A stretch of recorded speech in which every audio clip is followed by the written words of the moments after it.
I'd like all of us to choose one goal to focus on when we think about travel hacking. We kind of began to focus on that in some of the aspirations that you guys mentioned. But I guess the point I want to make is, even though throughout the day we're talking a lot about miles and points, and we're going to get kind of technical and talk about all these different things and stuff to sign up for, ultimately it's the experience of travel that really matters. Like that's what this is all about. It's not about just accumulating points in your balance that you're never going to do anything with, or kind of playing this as a game. It's so you can really have experiences that you wouldn't otherwise be able to have. So it helps to have a destination or a travel experience in mind. I want to encourage everybody watching online to do the same thing.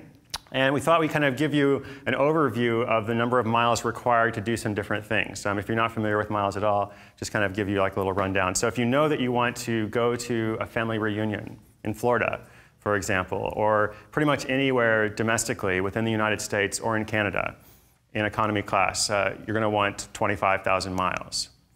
If you want to go to Brazil for Carnival, on average, you're going to want 40,000 miles. Now, some of these things will vary depending on the program, depending on class of service and all that, but this is just a general overview. If you want to reenact Tomb Raider at Angkor Wat in Cambodia, then you'll need 75,000 miles departing from North America.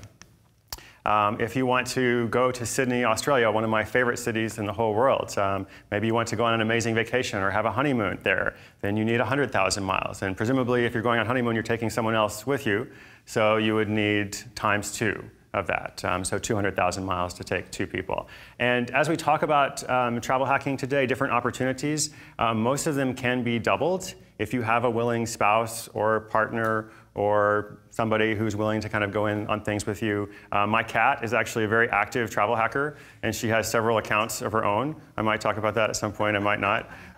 But just be aware, most of the promotions that you see, you can usually earn ×2 if there's someone else that you're doing this with. Tanzania on safari, I think someone mentioned that. Was that Dexter? Talked about going to Victoria Falls, 100,000 miles.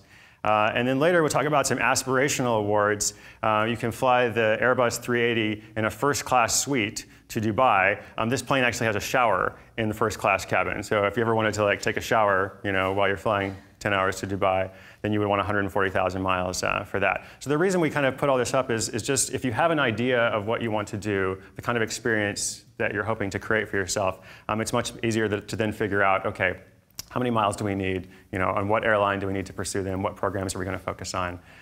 So the action point for both the in-studio audience and for everyone watching online is to write down this goal and roughly how many miles you need to get there. And the thing about goals is you don't have to feel any pressure about this.